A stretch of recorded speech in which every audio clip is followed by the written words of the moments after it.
Boa tarde não, perdão. Eu estou gravando agora na hora da tarde, né? Para vocês agora é bom dia. Pessoal, a gente tô trazendo aqui para vocês o vídeo de correção da nossa última atividade. Última atividade antes do nosso trabalho. Só para lembrar, nosso trabalho vai ser agora na próxima quinta-feira, dia 11, dia 26 do 11. E o outro trabalho nosso, a pesquisa, é para ser entregue até sexta-feira. Nessa sexta-feira, dia 27. Cuidado, não percam esses dias, essas datas, para não ter nenhum problema posterior, tá certo? Vamos fazer a correção aqui da atividade. Atividade bastante simples. O conteúdo era os fenômenos ondulatórios que a gente terminou de ver semana passada, interferência, ressonância, difração. Conteúdo bem tranquilo.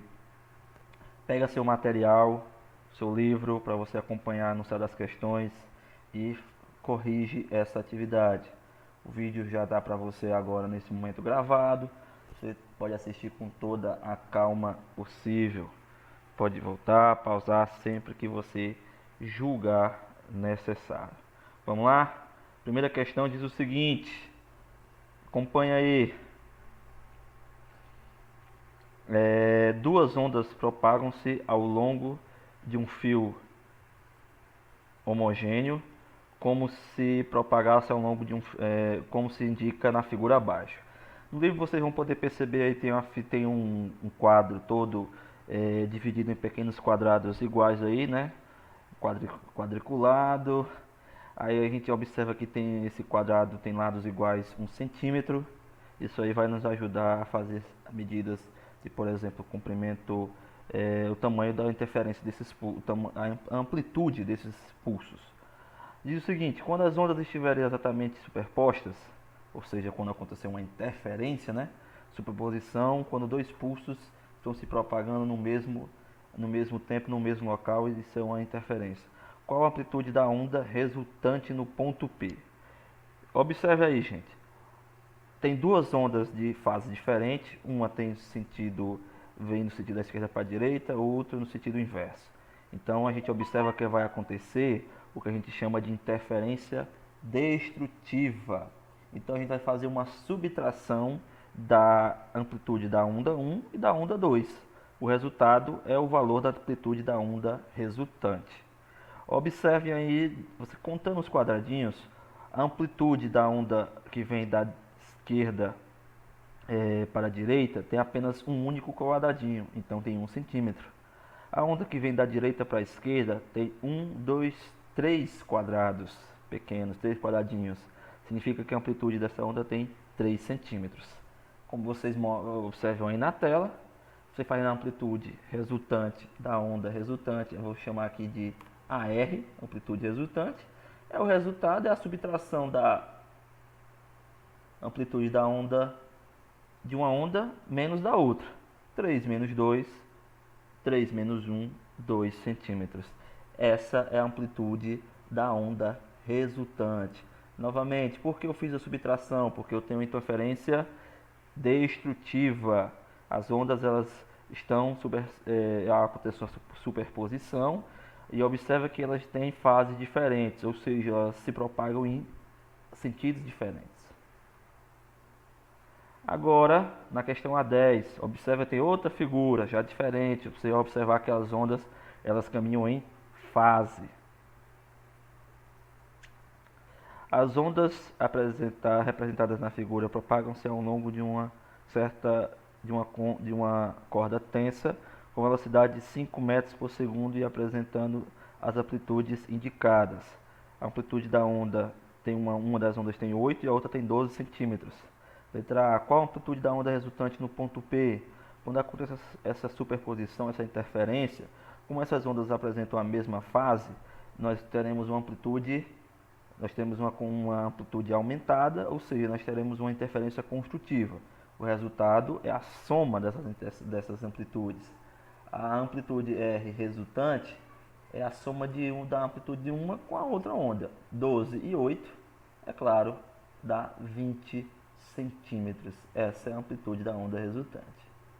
Pergunta: Qual a velocidade da onda após a superposição? É a mesma, gente. Numa interferência não há variação de velocidade. A velocidade de propagação continua a mesma, 5 metros por segundo. A letra C pede o seguinte, para vocês fazerem um esquema, fazer um desenho de como seria essa onda resultante. Aqui está a imagem para vocês, gente. Como acontece uma superposição de maneira construtiva, uma interferência construtiva, logo a onda resultante, quando essas ondas se sobreporem no ponto P, será uma onda que tem uma amplitude maior do que qualquer uma das outras duas ondas que lhe originaram. Logo você vai fazer um pulso que tem um comprimento aí maior do que essa onda que vocês podem observar que vem da direita para a esquerda, que tem 12. Vai ser uma onda que tem uma amplitude maior do que uma que tem 12 e a outra que tem 8, é claro. Já que eu estou fazendo uma soma de amplitudes. O esquema está aí na tela representado para vocês. Uma onda de amplitude de 20 centímetros. A próxima questão é a questão A11, também tem uma figura para a gente ver. A figura representa duas ondas unidimensionais da mesma frequência, mesma amplitude e mesmo comprimento de onda, propagando-se em sentidos opostos, um no mesmo meio. Tá? Mostra a figura aí para nós. Sendo a amplitude de cada uma 2 centímetros, quando ambas estiverem exatamente sobrepostas, isto é, a crista com crista, depressão com depressão, que tipo de interferência estará ocorrendo e qual o aspecto da figura de interferência resultante? Primeiro, como vocês podem observar aí, vai ter um padrão de interferência aí de maneira construtiva, porque as ondas que estão, os pulsos que estão se propagando, vocês observam que vão chegar em fase. Quando elas estiverem sobrepostas, será uma interferência construtiva, logo vai ter uma ampliação, vai aumentar a amplitude, 2 e 2, 4, tanto da onda que vem, vamos colocar no sentido acima da linha aí, como a onda que vem na fase oposta, abaixo de uma linha de referência.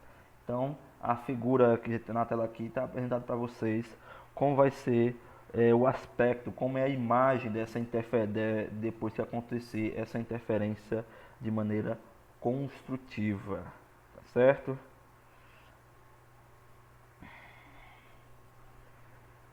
Próxima questão aqui que a gente tem para analisar é a questão A18. Questão A18 diz o seguinte: Marta consegue conversar com seu namorado apesar de um muro de 2,5 metros de altura estar entre eles. Não deve ser muito bom namorar dessa maneira não, né? Conversar dessa maneira, né? É melhor conversar olhando olho no olho. Explique como é possível que isso acontecer. Pura e simplesmente um caso de difração da onda. O que está acontecendo? Tá aqui, vou fazer o esquema aqui, ó. Tá aqui o casal de namorado aqui conversando. Entre eles tem um muro aí de 2,5 metros, como diz 2,5 metros, né? Que diz a questão. Como é que é possível que eles conversarem?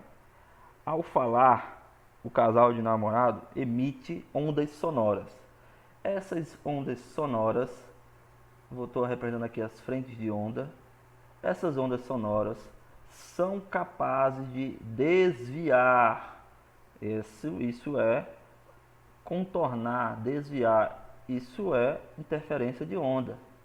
Essas ondas, elas são capazes de desviar, de contornar obstáculos, e assim é possível que esse casal converse cada um de um lado do muro e consegue escutar a voz do outro. É assim que isso acontece, por causa que existe uma difração, a onda contorna o muro. Eu comentei na aula, porque eu consigo ouvir, mas não consigo ver, já que luz também é uma onda. Sim, está correto, a luz também é uma onda. Mas no caso, o comprimento de onda da luz é muito pequeno, da ordem de 10 a menos 7. Então, para acontecer interferência, interferência não, perdão, para acontecer difração é preciso que o obstáculo, a fenda no caso, né, que vai por onde a onda vai contornar esse obstáculo, seja da mesma ordem do tamanho do comprimento de onda E nesse caso não é, o muro tem um comprimento de onda muito grande em relação ao comprimento de onda, o espaço aí entre o muro e o resto do espaço, a fenda aí onde a onda vai se propagar é muito grande comparado com o comprimento de onda, né? Você imagina um muro de 2,5 metros, existe uma diferença enorme aí da superfície da Terra aí, seria o espaço para a onda contornar. No caso, é um espaço muito gigante, infinitas vezes maior do que o comprimento de onda. Por isso que eu escuto, mas eu não enxergo quem está do outro lado do muro. Então, aí está aí a explicação. A 19. Se uma lâmina for colocada diante de uma fonte luminosa pontual, a sombra que se projeta no anteparo colocado ao lado oposto não tem contornos nítidos. Por quê? Letra A. A luz se propaga rigorosamente em linha reta, não contornando obstáculos. As ondas luminosas sofrem difração nas bordas da lâmina. Em todas as em em volta da região da sombra forma-se uma região de penumbra. A luz não tem natureza ondulatória. Letra E. Ocorre fenômeno de dispersão da luz ao entorno da lâmina. Gente, primeiro a gente está tratando aqui, com toda certeza, a questão não deixa clara, mas essa lâmina aqui deve ser muito fina, deve estar na ordem de tamanho, de comprimento de onda da luz, né, para acontecer o que vai acontecer aqui. A resposta está aí na tela para vocês, ó. Na verdade, a difração da luz faz com que não sejam nítidas os contornos da sombra. Se você imaginar, ó, tem um raio de luz se propagando aqui, ó. Vamos imaginar essa frente de onda aqui se propagando.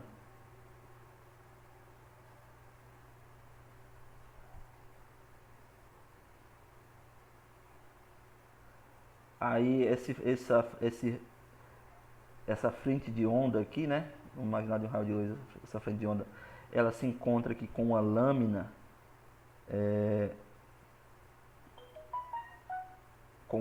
aí não diz o que é, né? Só que tem uma pequena lâmina, né? Só uma lâmina colocada à frente de uma fonte de luz pontual. Então o que é que vai acontecer? Esse raio de luz ele vai aqui contornar essa lâmina, e quando ele contorna, as frentes de onda aqui, ó, acontece aquele padrão que, como foi comentado, elas vão acabar se dispersando, né? Vamos apresentar agora um caráter mais vinha de maneira retilínea, agora as frentes de onda vai ter um caráter mais recircular, e isso causa esse padrão aqui de pouca nitidez. A sombra tem esse caráter de pouca nitidez nos seus entornos, por causa da difração que causa aí essa dispersão aí da frente de onda. Resposta correta, letra B. Próxima questão é a questão A20. Diz o seguinte, acompanha o texto aí. Quando o carro se aproxima de uma esquina, ouve-se o som de uma buzina, embora o carro não possa ser visto. Por quê? O som se difrata mais dificilmente que a luz. O som sofre difração enquanto a luz não se difrata. A difração do som é mais acentuada do que a da luz, uma vez que as ondas luminosas apresentam menores comprimentos de onda. A difração do som e da luz ocorre com a mesma intensidade. Letra E, apenas a luz se difrata, não ocorrendo difração do som. Eu falei disso aí na resposta da questão A18, né, do casal namorado conversando atrás, separados por um muro. A onda luminosa, tanto quanto a onda luminosa quanto a onda sonora, são capazes de se difratar. Mas o que acontece? A onda sonora se difrata de maneira mais acentuada, se difrata de maneira correta, né, de maneira que se difrata realmente, porque o comprimento de onda é da ordem daí do espaço onde ela vai contornar. Isso não acontece na luminosa porque o comprimento de onda é muito pequeno comparado com o local, o espaço que ela vai poder contornar. Por isso que a gente consegue ouvir o som do carro, da sirene, da buzina do carro, e não consegue ver o carro se aproximando. A resposta está aí na tela, viu gente? A letra C. As ondas sofrem difração mais ou menos acentuadas, conforme o seu comprimento de onda e o tamanho do obstáculo ou orifício ultrapassado.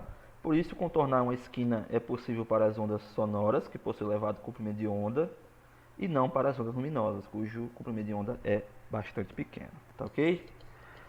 Para deixar claro, luz é uma onda, então a luz consegue se difratar, mas precisa, para se difratar, o obstáculo que ela vai ter que contornar, o orifício ou fenda, tem que ser da ordem de comprimento da onda de luz.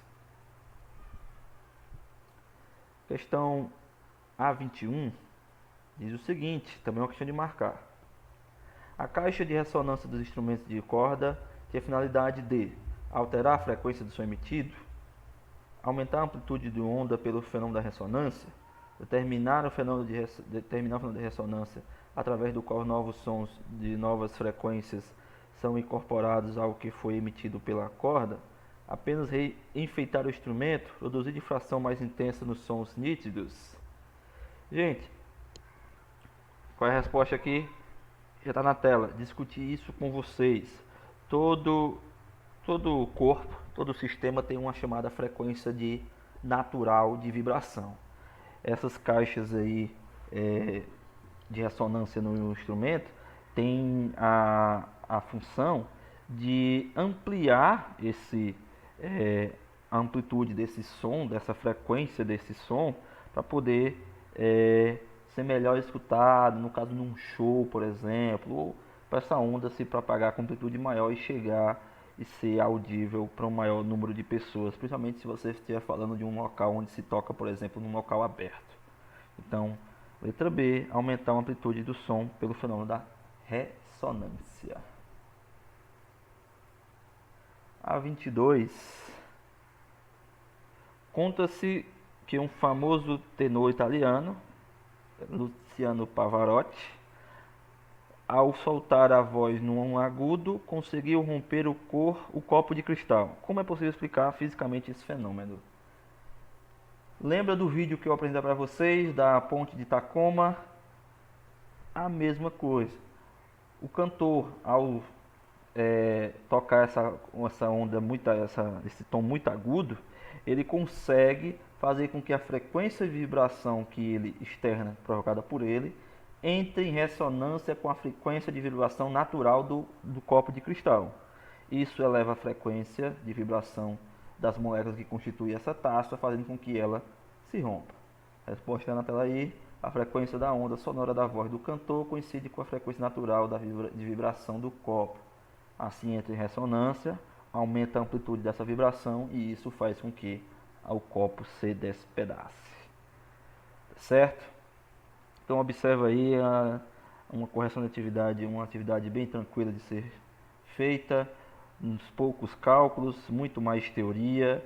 Fenômeno da ondulatória que nós estudamos, esses últimos fenômenos de interferência, principalmente difração e ressonância e polarização, são questões que cobram mais o conhecimento teórico desses fenômenos.